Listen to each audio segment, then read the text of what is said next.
मी कृषी मित्र प्रकाश घुगे आणि आज आपण आलेलो आहेत माळेगाव तालुका कारंजा जिल्हा वाशिम धनंजय देशपांडे साहेब यांच्या शेतामध्ये. ते स्वतः शेतीचं हे बियाणं तयार केलं तुरीचं आणि तुरीवर त्यांचं खूप मोठं संशोधन आहे.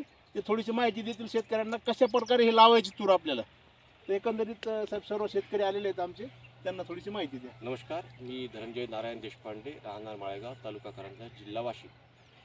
या तुरीची एक पद्धत घ्यायची.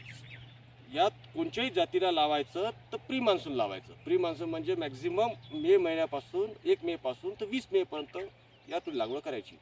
आणि अंतर कमीत कमी आपण ठेवायचं 12 फूटच्या वर. काय ते जर जितकं अंतर कमी केलं तितक्या तुरीच्या शेंगा लागत नाही, फक्त फुलंच दिसतात. आणि दुसरी गोष्ट म्हणजे या तुरीचं एक विशेष असं आहे, हे तूर 3 वर्ष लावायचं काम नाही.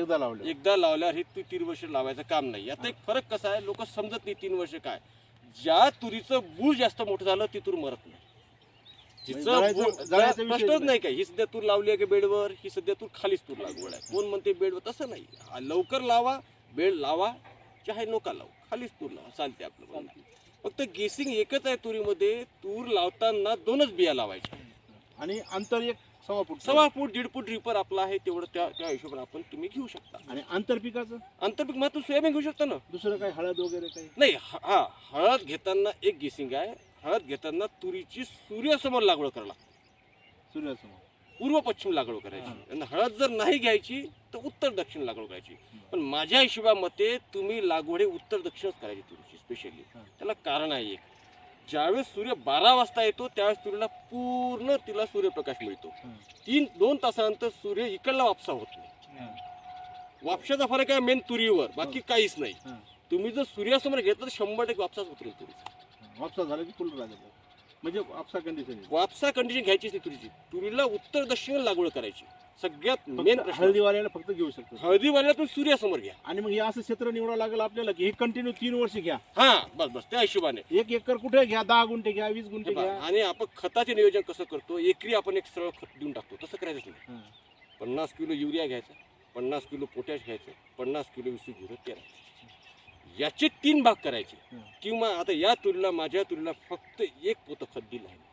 पण ते मिक्स करून कसं दिलं आहे मी, पहिल्यांदा मी 20 किलो विसू 013 घेतला, 5 किलो युरिया घेतला, 5 किलो पोटॅश घेतला. बरं, आता या खोडव्याचं नियोजन खताचं परत काहीच नाही केलं मी. याला खत काहीच, फक्त पाणी दिलं ओनली. आता पुढे द्यायचं नाही, काहीच देत नाही खत. द्यायचं नाही. काय असते, जेवढं तुरीचं झाड हिशोबाने त्याचं ते काय असते, तुरीचं आपल्या कापसाच्या मुळा असतात मोजून 4 इंच, 4 न 6 इंच. याच्या मुळाच नाही कोणत्या. हिच्या मुळ्या गेल्या 4-4 फूट मुळ्या गेल्या. आपल्या जमिनीमध्ये पूर्ण अनद्र पूर्ण भरलंच आहे. ते फक्त त्याला शोषण करतो. जमिनीतलं पाणी आपण उपसतो, हे विहीर देतो. त्या पूर्ण कार्बनाचं त्याच्यासह पोटॅश आहे. पण लोक समजून घेत नाही. आणि याला फवारण्या वगैरे तुम्ही जसं सांगितले आपल्याला जनरल ज्या फवार, आता कसं आहे, उन्हाळ्यामध्ये 2 फवार एक्स्ट्रा काढला. हो, म्हणजे कोकडा आहे ते समजा 2 कीटक फवाऱ्या एक्स्ट्रा काढला उन्हाळ्यामध्ये. हा. पावसाळ्यामध्ये याला इमियामॅक्टिन शिवाय कोणतीच फवारे मारू नका. हर एक फवाऱ्या गुळ घ्या आणि आकर्षण करा. तुम्ही. गुळ मारा, तुमच्या शेतामध्ये मधमाशा मावणार नाही. मधमाशा आले की याचं परागीकरण. ते परागीकरण शेतावर तो काय असते, फुलं गळत नाहीत. मग जास्त 10 ग्रॅम इमियामॅक्टिन बेंझोइट होते, किती 12 रुपये होतो. फक्त 12 रुपये होते. हो. त्या पद्धतीने 12 रुपये दोन पंप पडते. 2 किलो गुळ टाकायचा ड्राममध्ये. आणि हे खोडवा आपल्याला तर 3 वर्ष सतत देत राहील असं विशेष सांगतो. 3 वर्ष. आता याचे पहिली कटिंग मे महिन्यामध्ये, याला आणखी पाणी दिलं का ह्या ऑगस्ट महिन्यापासून, सप्टेंबर महिन्यापासून हिरव्या शेंगा चालू. हिरव्या घ्या तुमच्या नाही, हिरव्या पहिल्या घ्यायच्या आणि नंतर वाळली परत पुढच्या. रिपीट. हिरवी शेंग तोडली खाली पटकन फुल पकडते. याचं काय व्हरायटीचं नाव काय आहे? राधिका 101.